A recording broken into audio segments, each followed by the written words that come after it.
bad guys, but not the old lady with the sack, or the blonde guy with the cane, or the cute little squirrel with the bushy tail and big fat nut. It started off well.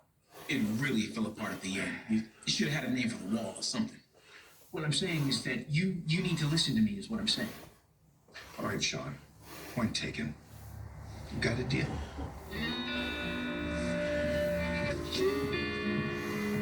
That means you're working for me now. Why don't you grab some coffee for us? Black, two sugars. I don't understand. You guys had to handwrite everything? What if you use multiple copies? Well, we had one computer, but it took up the entire second floor. Generally, we would use the Vimeo machine. How long did that take? A week? You know, all the high-tech fancy gadgets they use today don't solve crimes any better than we did. A good detective is born with all the tools he needs right here.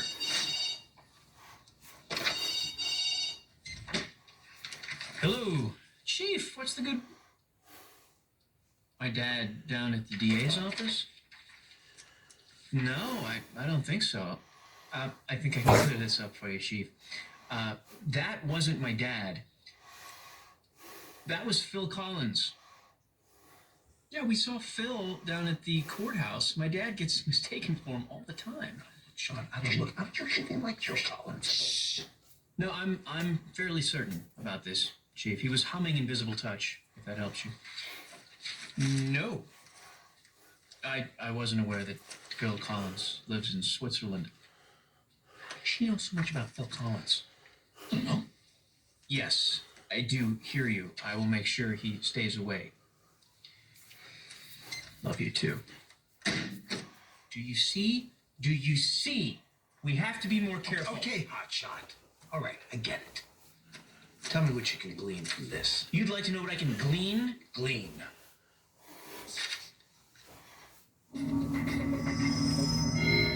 The DA arrested after only submitting the initial evidence? Correctamundo. The evidence I uncovered in that apartment was so strong the DA didn't need anything else to get a conviction. But all that evidence is poisonous fruit because of the search warrant. This evidence, yes. Good thing I got a different warrant for the second round. The DA didn't submit any of that stuff, which means we can use that now. All the high-tech gadgets in the world won't tell you that, will it? We gotta get the chief to let us into the county archives so we can take a look at that evidence. Guys, give me your keys. That would be a no. Ogletree's checking my mileage. We'll take my truck. No, we won't. That raises the chances of you being seen again. We'll have to take my motorcycle. I've always wanted to try threesies.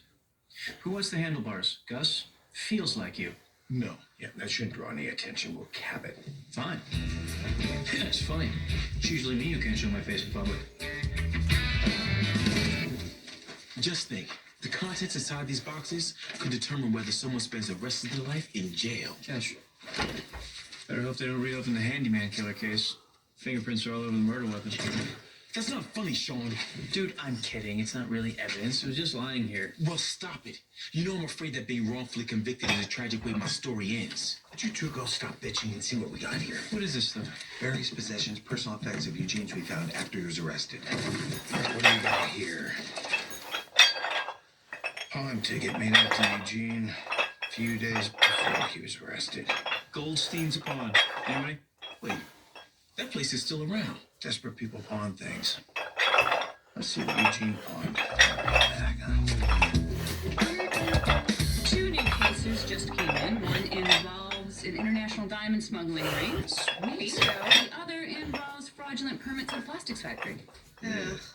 Well, I'll leave it up to the two of you to decide who gets which. I am the head detective. Who owes me? I covered your butt on last month's paperwork. Damn it. Follow my lead. Hey, Dad! Get over here! I don't know, O'Hara. I don't think he's ready. Yeah, I don't think he is either. No, I'm ready. All right. McNabb, how would you like to do some real police work? I'd love to. Now, technically, you'll be working under Detective O'Hara and myself, but we'll let you take the lead on this. It will be such a good experience for you. It might even earn you a spot on the Detective Bureau someday. Wow. Thanks, guys. This means a lot. The fact that you think so highly of me to trust... Yeah, we love you. Get back to work.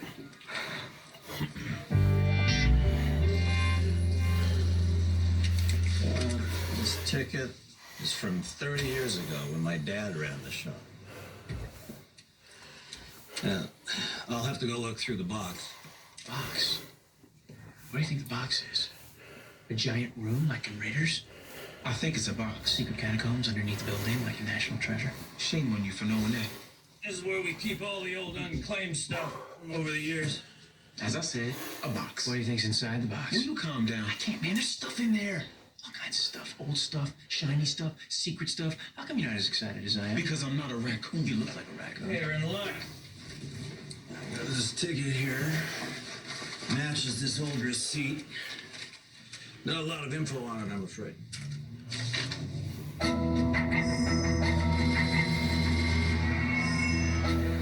know what that is. Again. Right, your case. Oh, I'm getting something here.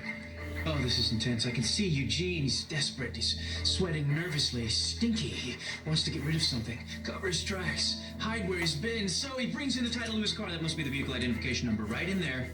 Right. Whose benefit was that for? Don't ever question my methods in front of a civilian. Okay? Never do that. I always thought that Eugene was going to use the car in the bomb plot. That was a common MO back then. He probably pawned the title to cover his tracks. If nobody reclaimed the title, we would have sold it. We could use the VIN number to track where it ended up. That could take us all over the city or the state, for that matter, thus increasing the chances that you'll be seen by someone you work with and you being caught by the police.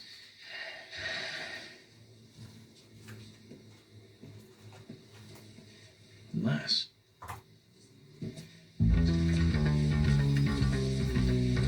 nobody recognizes us.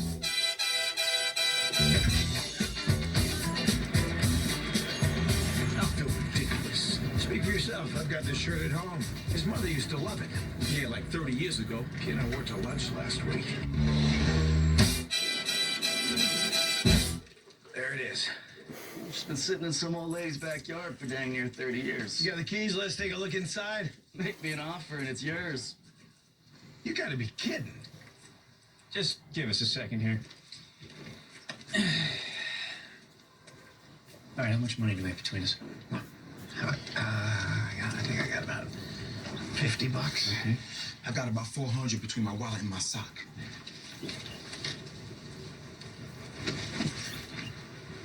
It's my just-in-case money. All right, add in what I have, and we've got about $450. All right, let me go talk. You stand down, Popeye Doyle.